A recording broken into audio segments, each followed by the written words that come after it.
कोई student placement की तैयारी कर रहा हो तो उसको ज्यादा फोकस किस पे करना चाहिए, डीएसए या फिर प्रोजेक्ट्स पे? अगर आपने बीएसए स्ट्रॉन्ग कर लिया लेकिन आपने प्रोजेक्ट नहीं बनाए तो आपको जॉब नहीं मिलेगा। अगर आपका प्रोजेक्ट अच्छा नहीं है, आपने अच्छे प्रोजेक्ट्स नहीं बनाए, ज़्यादा प्रोजेक्ट्स नहीं बनाए, आपका जॉब नहीं लगने वाला है, 100% नहीं लगेगा। क्या एमसीए के बाद फ्रीलांस का भी ऑप्शन होता है स्टूडेंट्स के पास? तो मुझे लगता है कि जब तक आप जॉब नहीं करोगे फ्रीलांस पे थोड़ा प्रॉब्लम तो है। 3 सबसे इंपॉर्टेंट सब्जेक्ट जिसके ऊपर एमसीए स्टूडेंट्स को पूरा फोकस करना चाहिए। एमसीए के बाद नॉन कोडिंग जॉब में कोई ऑप्शन रहता है स्टूडेंट्स के पास? डेवलपर से ज़्यादा पैसा इनको मिलता है, तो मैं कहूँगा कि अच्छा है, बेस्ट है। बीसी के बाद स्टूडेंट्स को एमसीए करना चाहिए या नहीं करना चाहिए? एंड एमसीए करना चाहिए, वो कंपलसरी है, तभी आप बड़े बड़े एमएनसीज में जा पाओगे। लेकिन इन सब के बीच में एक प्रोग्रामिंग लैंग्वेज तो 101% आना चाहिए।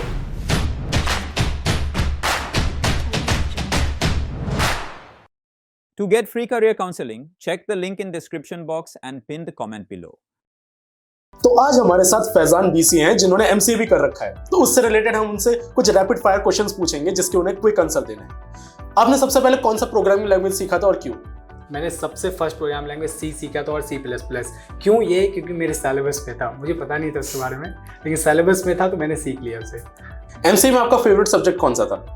अगर देखा जाए एमसीए में तो मेरा डीबीएमएस और नेटवर्किंग बहुत ज़्यादा फायदेमंद था, और नेटवर्किंग का रियल लाइफ में मेरे को अभी यूज़ समझ में आ रहा होता है। क्योंकि मैं डेवलपर हूँ तो नेटवर्किंग का इतना पार्ट मेरे लाइफ में आता नहीं है, लेकिन मैं कुछ चीज़ें देखता हूँ जैसे कि बसेस वगैरह होगी या फिर लूप्स वगैरह जितनी भी चलती है नेटवर्किंग की, वो मुझे अच्छे से समझ में आ रहा होता। तो मुझे लगता है कि नेटवर्किंग मेरा one of the most favourite भी था और डीबीएमएस भी अच्छा था, तो जो कि रियल लाइफ में तो एक डेवलपर यूज़ करता ही है।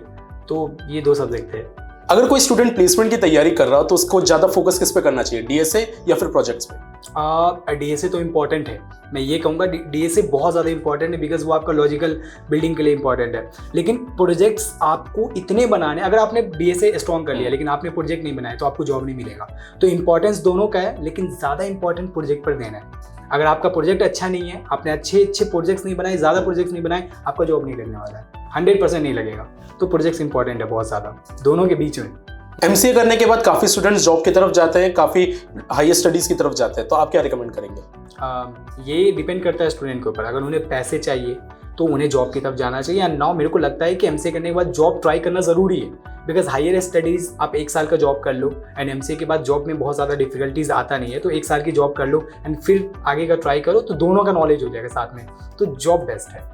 क्या एमसीए के बाद फ्रीलांस का भी ऑप्शन होता है स्टूडेंट्स के पास? नहीं, स्टार्टिंग में फ्रीलांस बिल्कुल नहीं मिलता है। जब तक आपको कॉर्पोरेट का अगर आपके पास नॉलेज नहीं है तो आप फ्रीलांस कर भी नहीं पाओगे, बिकॉज वहाँ का जो इन्वायरमेंट वाला प्रॉब्लम जो है ना, वो बहुत आप फेस करोगे। तो मुझे लगता है कि जब तक आप जॉब नहीं करोगे फ्रीलांस पे थोड़ा प्रॉब्लम तो है। छोटे मोटे फ्रीलांस कर सकते हो आप, data entry, video editing and all, but main code नहीं कर सकते आप। 3 सबसे इंपॉर्टेंट सब्जेक्ट जिसके ऊपर एमसीए स्टूडेंट्स को पूरा फोकस करना चाहिए।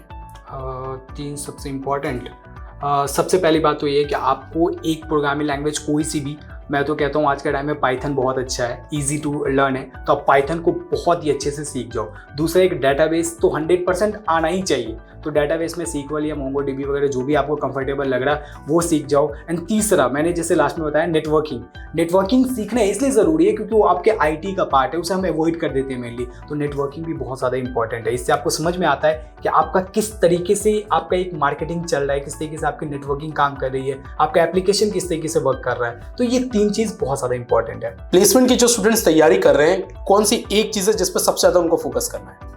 सबसे इंपॉर्टेंट होता है एक प्रोग्रामिंग लैंग्वेज पर अप स्किल करना।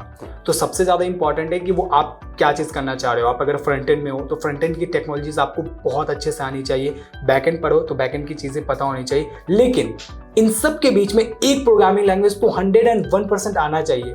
मैं कहूँगा जावा पढ़ लेना चाहिए, तो वो सबसे बेस्ट है लॉजिकल बिल्डिंग के लिए। आप भी जानते हो कितना तगड़ा है, तो ये इंपॉर्टेंट तो है। एमसीए के बाद नॉन कोडिंग जॉब में कोई ऑप्शन रहता है स्टूडेंट्स के पास? मेनली आज के टाइम में जिनको जॉब में ऑप्शन नहीं मिल रहा है वो नॉन कोडेड में चले जाते हैं, एंड मैक्सिमम जिनको पसंद नहीं आता वो नॉन कोडेड में जाते हैं। टेस्टिंग में चले जाओ, बहुत अच्छा है। डाटा साइंस में चले जाओ या फिर डाटा एनालिस्ट में चले जाओ, ये सारी बहुत अच्छी स्कोपिक है, एंड डेवलपर से ज़्यादा पैसा इनको मिलता है। तो मैं कहूँगा कि अच्छा है, बेस्ट है। अच्छा, कोडिंग के टाइम आप चाय पीना ज़्यादा प्रेफर करते हैं या कॉफ़ी? वैसे तो मतलब देसी आदमी तो चाय ज़्यादा पसंद है, कॉफ़ी बस ऑफिस में। ओके। अच्छा, जो स्टूडेंट्स अभी एमसीए की तैयारी कर रहे हैं उनके लिए कोई फाइनल रिमार्क्स की क्या चीज़ उनको ध्यान रखनी चाहिए? सबसे इम्पॉर्टेंट मेरे को ये लगता है कि आप अपने लास्ट तक प्रोजेक्ट्स पर बहुत ज़्यादा इंपॉर्टेंट, बहुत ज़्यादा इंपॉर्टेंस दो आप प्रोजेक्ट्स पर, क्योंकि वो बहुत ज़्यादा इंपॉर्टेंट है एंड बिल्कुल आउटडेटेड नहीं, लाइक यूट्यूब का क्लोन, नेटफ्लिक्स का क्लोन, फ्लिपकार्ट का, ये सब नहीं बनाना है। खुद का कुछ बिल्ड करो एंड बहुत सारे हैकाथॉन चल रहे होते हैं, इन सबको भी पार्टिसिपेट करना बहुत ज़्यादा इंपॉर्टेंट है। लेकिन ये सिर्फ फर्स्ट सेमेस्टर में हैकाथॉन एंड ऑल जो भी अटेंड करना है आपको, first semester second semester, 2 semester में सिर्फ आपको प्रोजेक्ट्स पे काम करने हैं, तो ये बहुत इंपॉर्टेंट है। बीसीए के बाद स्टूडेंट्स को एमसीए करना चाहिए या नहीं करना चाहिए? ये डिपेंड स्टूडेंट के ऊपर करता है। अगर उसे फाइनेंशियली अगर नीड है पैसे की, तो उसे बिल्कुल वही जॉब मिलने वाला है जो कि बीसीए के बाद जो जॉब होता है वो सेम एमसीए के बाद भी जॉब होता है, सेम सिमिलर होती है। तो वो डिपेंड करता है स्टूडेंट के ऊपर। अगर उनके फाइनेंशियल कंडीशन ठीक है तो एमसीए की तरफ जाओ, कोई इशू नहीं है, बहुत अच्छा है। लेकिन अगर फाइनेंशियल कंडीशन अच्छा नहीं है तो आप फिर बीसीए की तरफ जाओ एंड एमसीए करना चाहिए, वो कंपलसरी है, तभी आप बड़े बड़े एमएनसीज में जा पाओगे। अदरवाइज बीसीए बेस पर एमएनसीज बड़ी बड़ी हायर नहीं करती है, तो एमसीए तो इंपॉर्टेंट है।